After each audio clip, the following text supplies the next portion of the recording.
Oke, mohon maaf Bapak Ibu terganggu waktu sebentar untuk tadi di masalah teknis ini. Ini saya tampilkan lagi untuk yang tugas OJT 2, maaf, tugas 2 OJT 1. Tadi sudah saya sampaikan sampai ke kolom D juga bahwa Bapak Ibu untuk menyimpulkan masalah utamanya terkait dengan pertanyaan Bu Devi tadi, apakah beberapa permasalahan yang ditangani. Nah, disinilah nanti Bapak Ibu akan menemukan, bisa merumuskan dan menentukan masalah yang paling urgen, yang paling mendesak dan paling prinsip untuk segera ditangani. Berapa? Cukup satu saja enggak apa-apa, Bu. Kenapa? Kalau terlalu banyak, jangan nanti akan menanginya lebih banyak. Kalau banyak nanti, ya besok ketika menjadi pengawas saja, sudah menjadi pengawas sungguhan. Ini kan Bapak Ibu mempraktekkan langkah-langkah ketika nanti besok menjadi pengawas. Nah, pada prinsipnya langkah-langkahnya juga seperti ini. Nah, permasalahan utama ini yang penting tahu alurnya dan bisa menanganinya. Sehingga di permasalahan utama ini difokuskan satu saja, yang paling urgen, yang akan ditangani Bapak Ibu. Kenapa? Di permasalahan utama kolom D inilah nanti yang Bapak Ibu akan tindak lanjuti sampai di OJT 2.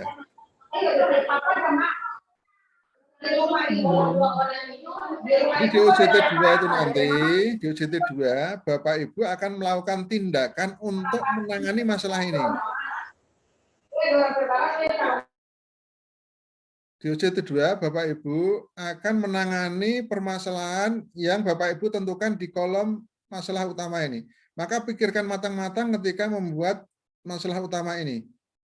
Kenapa? Nanti berimplikasi tindakan apa yang akan dilakukan ketika besok di OJT 2. Bapak Ibu akan menyelesaikan masalah ini. Bapak Ibu, ya kami sampaikan sedikit lagi untuk kegiatan ini. Karena Bapak Ibu nanti disiapkan menjadi seorang pengawas.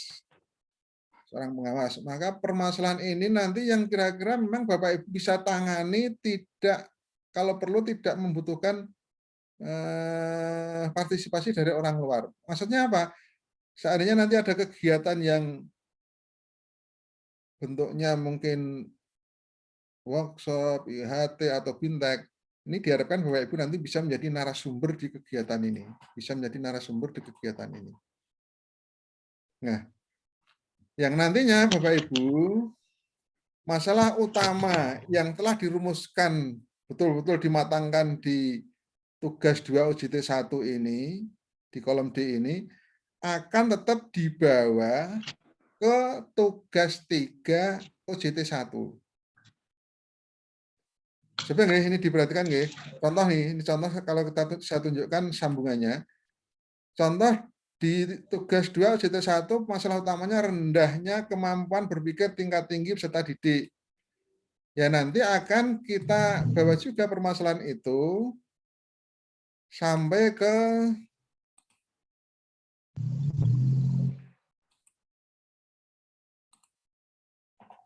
ini, tugas 3 OJT 1.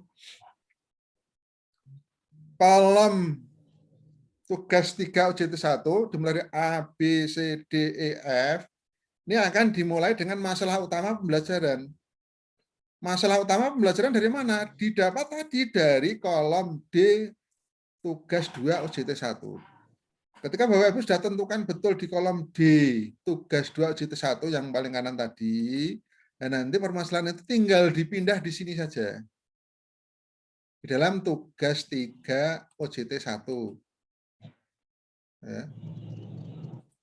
Di dalam tugas 3 OJT 1. Di permasalahan utama tadi yang setelah ditentukan di tugas 2 OJT 1, tinggal copy paste saja, enggak apa-apa, bawa ke sini. Di copy paste bawa sini.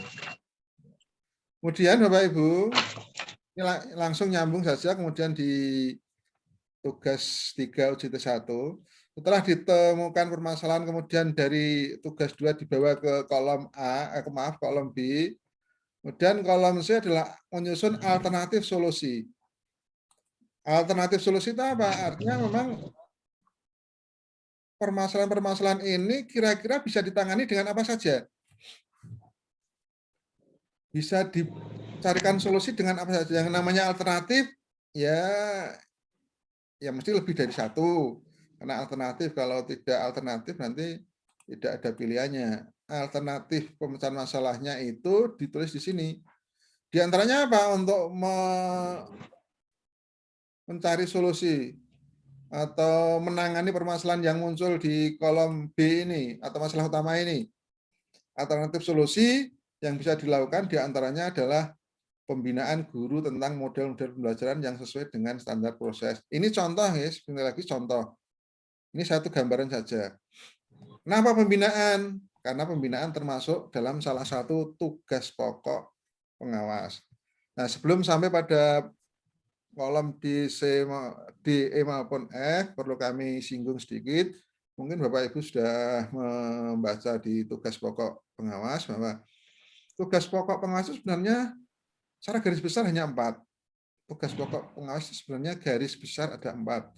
1 pembinaan, 2 pemantauan, 3 bimbingan dan pelatihan, keempat penilaian atau PK guru dan PKKS. Hanya 4 itu Bapak Ibu. Tapi kalau dijabarkan menjadi tugasnya luar biasa banyaknya. Contohnya apa? Sebelum pembinaan mesti harus membuat program dulu. Maka ada program tahunan, program semester dibuat dulu. Pembinaan apa? Pembinaannya banyak sekali, bisa kolektif, bisa individual. Menjadi dituangkan dalam program kepengawasan nanti. Nah, tergantung temuannya. Temuan dalam langkah awal, di tugas OJT, tugas 2 tadi, cari permasalahan yang muncul berapa saja, yang mau ditangani apa saja.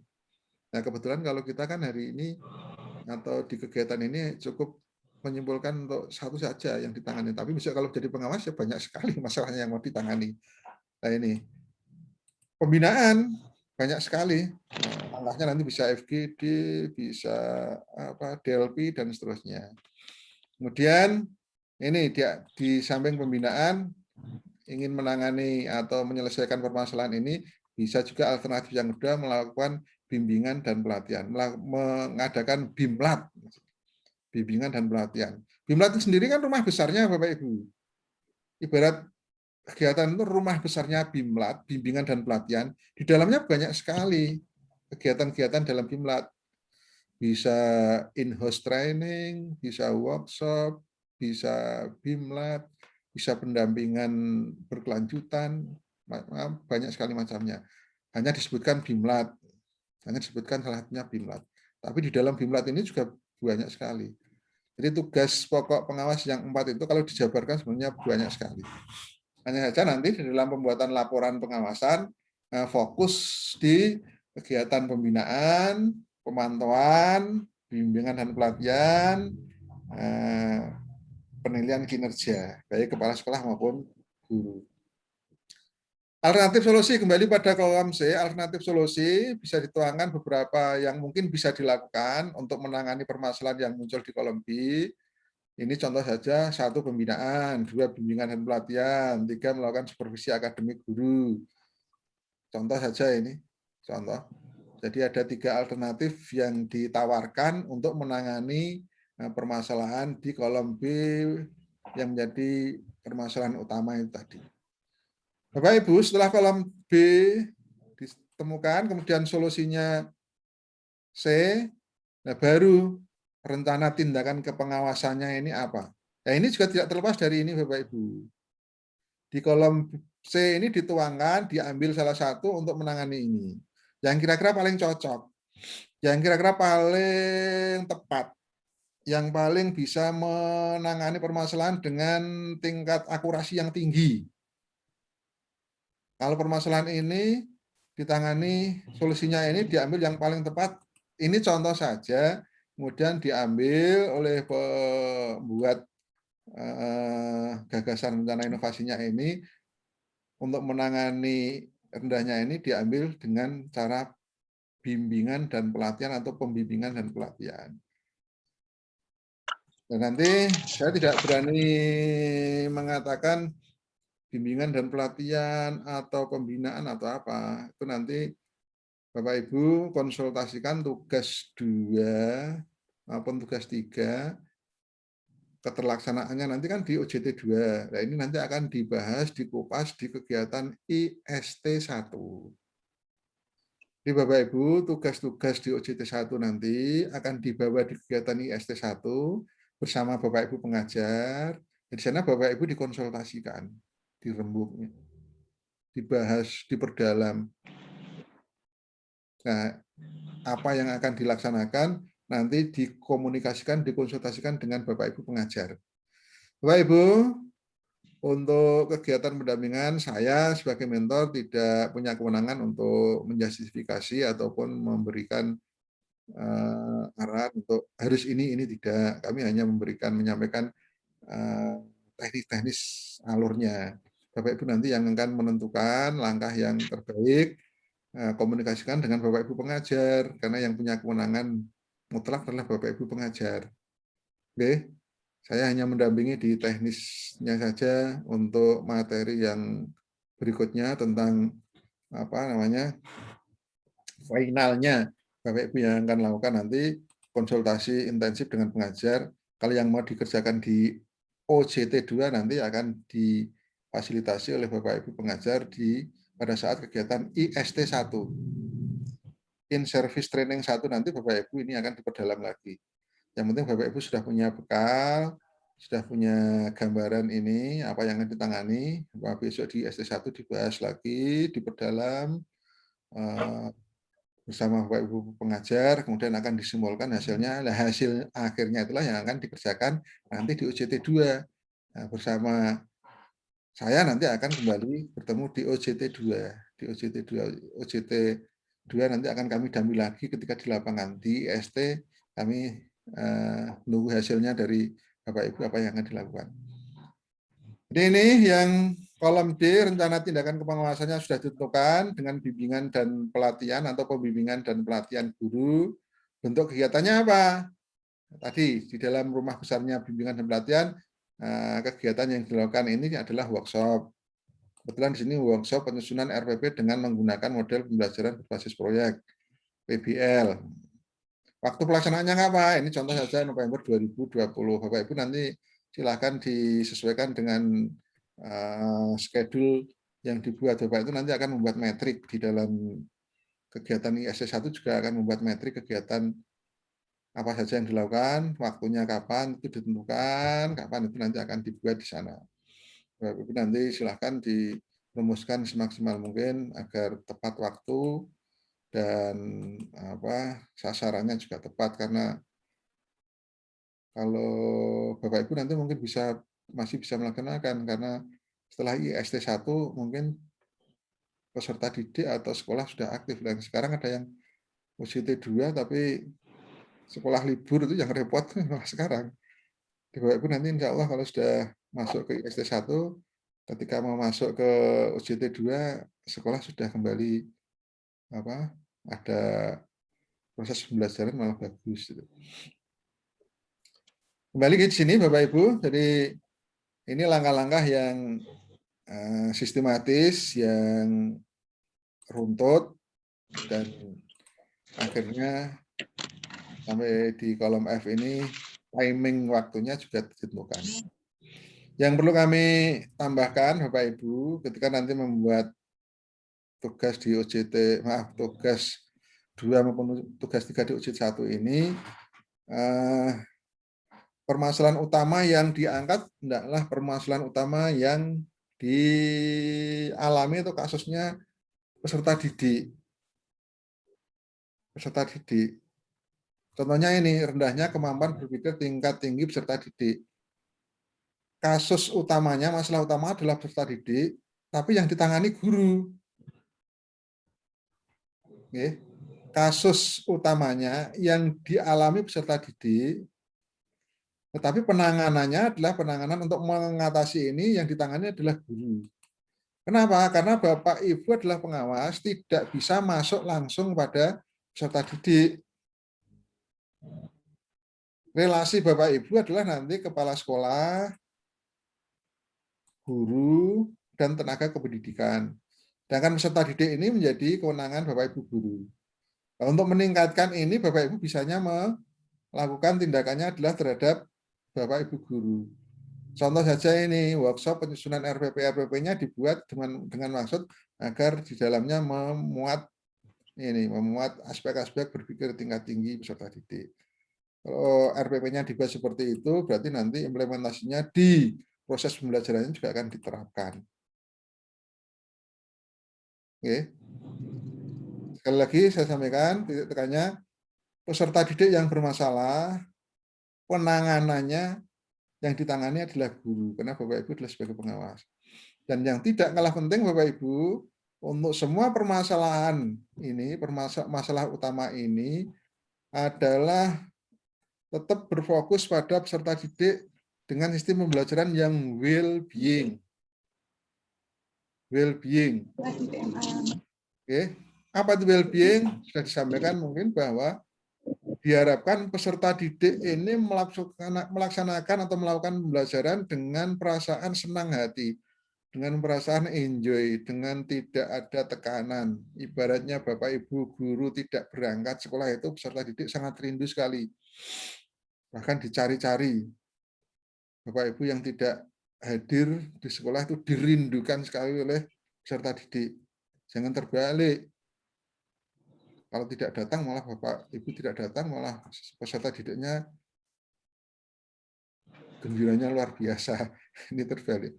Nah, itulah untuk meningkatkan bagaimana agar peserta didik senang, bahagia dengan pembelajaran itu dengan prinsip pembelajaran yang mengacu pada prinsip well-being. Pembelajaran yang dilaksanakan dengan sukarela, tanpa tekanan, anaknya senang hati, insya Allah pembelajaran yang seperti itu akan berhasil dengan baik. Itu sekilas Bapak Ibu tentang tugas 2 dan tugas 3. Nah, mudah-mudahan saya berharap ini bisa dilaksanakan dengan baik. Dan yang terpenting sekali lagi, masalah utama ini. Yang saya tekankan sekali lagi di masalah utama ini. Artinya apa Bapak Ibu? Walaupun tingkat idealisme sekarang tinggi, ya, tapi saya masih berharap memberikan kesempatan Bapak Ibu untuk berpikir ulang ketika nanti desain kegiatannya di sini, kegiatannya di pembimbingan dan ataupun bentuknya workshop, Bapak Ibu bisa menangani dengan sendiri sebagai narasumber. Kenapa? Di sini dipikirkan juga, saya bisa menangani enggak ya dengan ini. Pas saya bisa ditangani sendiri, tidak usah menggunakan narasumber dari luar. Karena Bapak Ibu memang sebagai pengawas nanti diharapkan mampu menyelesaikan tanpa mengundang narasumber. Beda dengan Bapak Ibu kepala sekolah. Kalau Bapak Ibu sekolah sebagai manajerial sekarang berkesempatan untuk menganalisa, kemudian mengidentifikasi permasalahan-permasalahan yang muncul sebanyak apapun, tidak harus menjadi narasumber. Karena Bapak Ibu kepala sekolah sebagai leadership-nya sebagai manajer bisa saja mengadakan kegiatan dengan mendatangkan narasumber dari luar. Karena mereka kan punya biaya. Kepala sekolah kan dibekali juga dengan RAPBS, bisa menganggarkan. Kalau Bapak Ibu kan nanti tidak bisa. Ya, alangkah baiknya kalau Bapak Ibu dipertimbangkan ketika menentukan ini, ya saya sekaligus bisa menjadi narasumbernya untuk menyelesaikan ini di kegiatan yang direncanakan di bentuk kegiatan ini. Sekaligus menjadi narasumbernya. Jadi narasumber untuk menangani atau menyelesaikan permasalahan ini. Itu Bapak Ibu sekilas tentang tugas 2 dan tugas 3. Barangkali sementara itu yang kami sampaikan, kami perlu masukkan sekali lagi hal-hal yang terkait dengan tugas 2 dan tugas 3. Barangkali ada pertanyaan, dipersilahkan.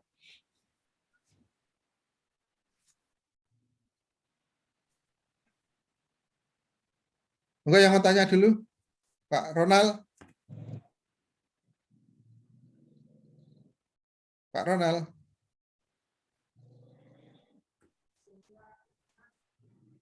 Ya, Pak Ronald, ada masukan? Ya, siap. Halo. Ada masukan, Pak Ronald? Ada pertanyaan mungkin?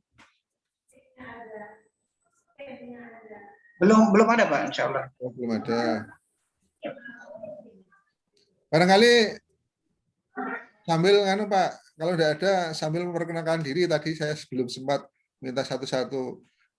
Oh iya betul. Iya. Halo Pak Ronald. Ya, baik. Nama saya Ronald Abdurrauf, guru PJOK, guru olahraga. Ya. Dari SMP betul Pak? Ya. Dari SMP 1, Kota Gorontalo. SMP 1 Kota Gorontalo. Sendirian ya? Dengan Pak Wahab, Pak. Oh, Pak Wahab. Pak Wahab Ya, dan Pak Ronald ini satu sekolahan ya kebetulan? Satu sekolah. Oh, satu sekolah. Iya, satu sekolahan. Jadi kemarin ada 2 orang yang kebetulan satu sekolah. Pak, berarti Pak Ronald dan Pak Wahab satu sekolah. Iya, Pak. Dari guru ya, Pak? Iya, Pak, dari guru. Guru PJOK. Oh, okay. Aslinya memang situ, Pak? Iya, Pak. Oh, asli daerah. Kalau saya memang awalnya dari tugas awal itu dari Palu, dari Toli, terus pindah ke Gorontalo lagi. Oh iya, jadi memang dari situ ada yang. Bu Ratna, monggo kalau ada masukan. Bu Ratna, dihidupkan mic-nya, Bu. Mic-nya dihidupkan dulu. Mic-nya Bu Ratna dihidupkan dulu. Iya. Ya. Silahkan Bu Ratna.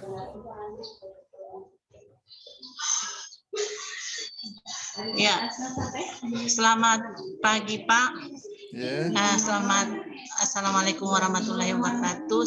Saya dari SMP Negeri 12 Gorontalo. Untuk mohon maaf Pak, tadi saya terlambat masuk karena jaringan jadi tidak bisa masuk tidak boleh dari jam 9. Untuk OJT 1 saya tidak sempat mengikuti Pak untuk penjelasan tentang OJT 1.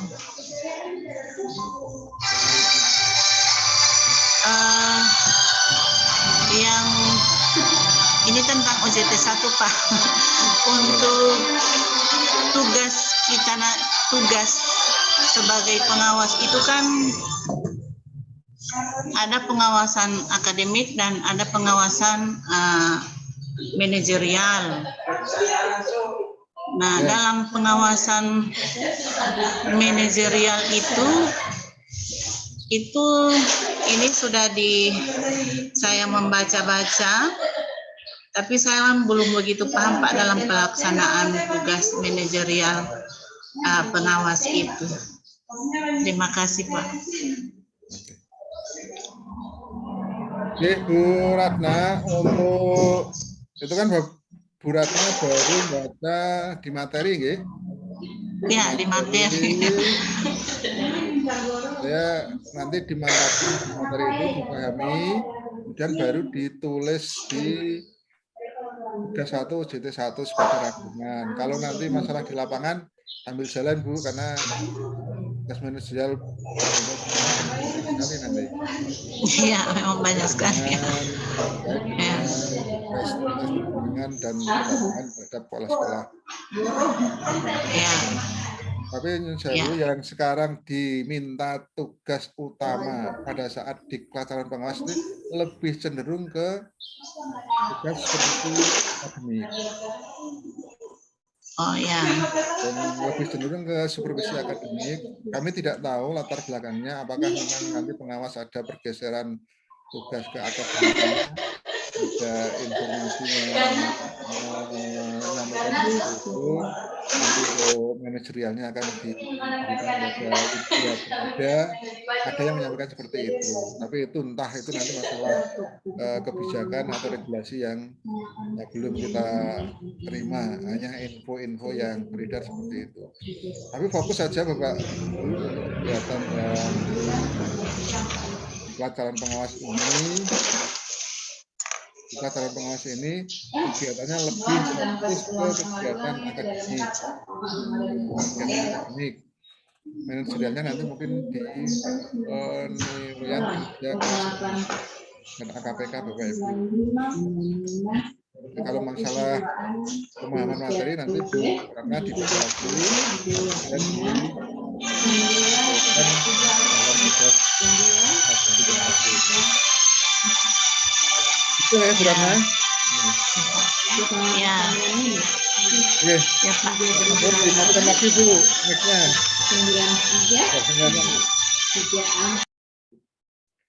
Bu Devi mungkin mic-nya Bu. Ya, Pak. Monggo. Perkenalkan diri Pak. Ya. Ya. Saya Ibu Devi Pak di Mamonto. Saya guru mata pelajaran PPKN di SMP Negeri 15 Gorontalo. 12. Sama dengan Bu Ratna. Sama Bu Ratna. Ibu Wisi Pak, Ibu Wisi. Ya? Ibu Oh, satu Wisi sekolah dengan Bu Wisi. Satu sekolah dengan Bu Wisi. Oh ya. Yeah. Kepala sekolah saya Pak. Ya. Kepala sekolahnya Bu Wisi. Ya. Ya, Pak. Assalamualaikum warahmatullahi wabarakatuh. Baiklah, saya akan memperkenalkan nama saya Wisi Jafar SPD. Kebetulan saya Kepala Sekolah SMP Negeri 15 Gorontalo. Dan tahun ini kami berdua dengan Ibu Wakasek Kurikulum, kami mencoba untuk masuk menjadi pengawas. Saya kira itu saja yang boleh saya sampaikan, Pak. Terima kasih. Assalamualaikum. Singkat saja Bu Wisi. Ya. Ada mungkin permasalahan Bu yang nanti disampaikan. Kenapa? Karena Bu Wisi kan kebetulan kepala sekolah. Iya. Kepala sekolah. Nah, terus Iya. nanti sambil dibahas di IST 1 aja ya. Kenapa? Karena kan Iya. ada penilaian kinerja kepala sekolah dan penilaian kerja guru itu seperti apa nanti. Bu Devi. Ya. Bu Wisi dan Bu Devi satu sekolahan ya? Iya, Pak. Ya, itu nanti kegiatannya di OJT 2 nanti ya saya berharap orang gabungan, jangan gabungan maksud saya.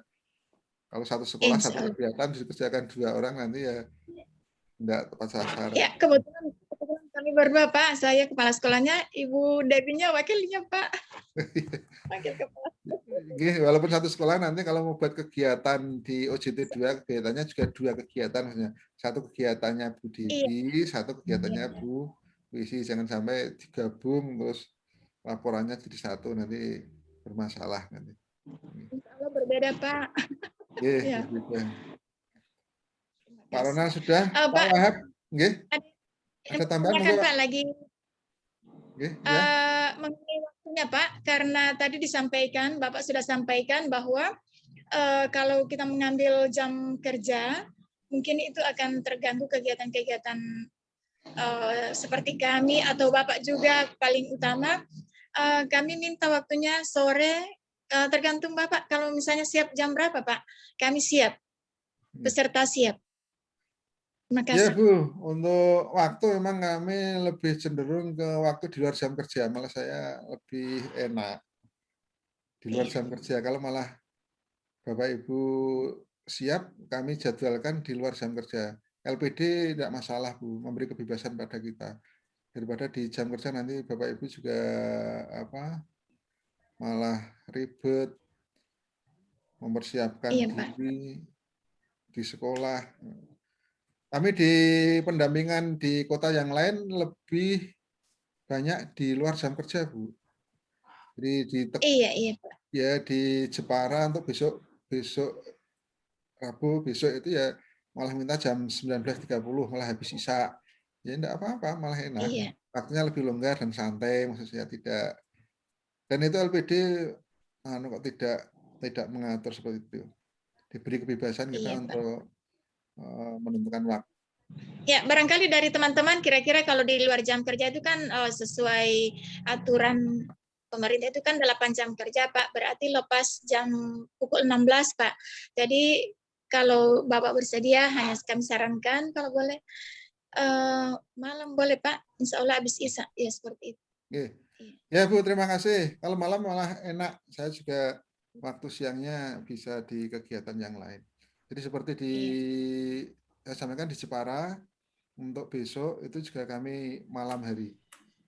Jam 19.30 waktu Indonesia Barat. Kalau Bapak Ibu nanti ya jam 18.30. Kalau di Jepara kan sama. Ya. Kami mungkin di Gorontalo 19.30 berarti 20.30 setengah 9 kami. Kalau di Gorontalo, Pak. Karena Ya, kami nanti Indonesia. kami ajukan lagi ya 18.30 enggak apa-apa. Kalau saya kan lebih cepat lebih baik, jangan di sana malah terlalu malam nanti kalau sampainya saya tentukan waktu jam 19. Oke, terima kasih Bu WC, itu masukan bagus sekali dan bisa nanti kami tindak lanjuti. Pak Wahab, monggo waktunya tinggal 3 menit, Pak. Ya, terima kasih Pak atas waktu yang diberikan. Pada dasarnya saya berterima kasih hari ini dimentori oleh Bapak karena ternyata makin banyak yang saya bisa dapatkan dari penjelasan Bapak hari ini, sehingga alhamdulillah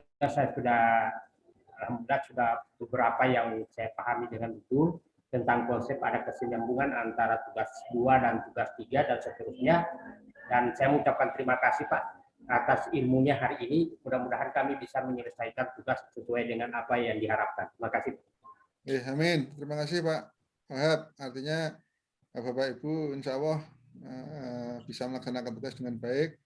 Yang sekali lagi tugas di UJT 1 ini nanti berkelanjutan sampai UJT 2. Yang Bapak Ibu tulis di masalah utama nanti akan ditangani permasalahannya dengan kegiatan yang dilaksanakan di UJT 2. Jadi nanti nyambung terus Bapak Ibu. Ya Bapak Ibu, ini malah Bu ini keluar gilirannya. Saya kira sementara itu Bapak Ibu, waktu kita masih 2 menit, Bapak Ibu, perlu kami sampaikan, walaupun mentoring kita memang dijadwal itu hari ke-5, kemudian hari ke-9 dan seterusnya, tapi tidak menutup kemungkinan Bapak Ibu untuk menyampaikan beberapa permasalahan yang ditemui di lapangan, di chat saja lewat WA group atau langsung japri tidak apa-apa. Kami waktunya terbuka 24 jam. Hanya saja kalau waktu tidur ya bukanya sudah bangun itu saja. Artinya disampaikan saja lewat WA tidak apa-apa. Kami bebas, artinya nanti kami jawab juga lewat WA. Ini kan acara resminya, artinya resmi yang kami nanti sampaikan dan laporkan ke LPD. Tapi kalau ada permasalahan yang muncul di tengah-tengah kegiatan dan tidak dalam waktu mentoring seperti ini, Bapak Ibu silahkan lewat WA, tidak apa-apa. Lewat WA di grup juga boleh, artinya semuanya nanti bisa. Kalau lewat WA Japri dan kami pas buka ya insya Allah kami jawab. Hanya saja kalau membutuhkan seandainya minta contoh-contoh itu waktu ya, harus buka laptop dulu ya, agak bersabar, tidak spontan bisa kami jawab. Tapi kalau yang hanya bentuknya diskusi, pertanyaan-pertanyaan yang tidak membutuhkan dokumen, ya bisa langsung kami jawab. Itu Bapak Ibu yang Ini perlu diketahui bersama, insya Allah kita bersama nanti cukup lama, karena di OJT 2 itu ada 38 hari, ini 10 hari, 6 hari, ya hampir 2 bulan. Mudah-mudahan Bapak Ibu selalu diberikan kesehatan, bisa melaksanakan kegiatan sampai selesai, berhasil, sukses, dan lulus dengan baik semuanya. Dan harapan saya, Bapak Ibu berangkat berenam, selesai berenam, sukses berenam, lulus berenam, jangan sampai ada yang tertinggal. Dan tolong kalau tugas-tugas ya saling mendukung, saling mensupport. Tidak boleh egois, hanya mementingkan diri sendiri. Nah, kalau ada teman yang tanya, ya diberi penjelasan dan diberi pengarahan. Terima kasih. Sekian. Assalamualaikum warahmatullahi wabarakatuh.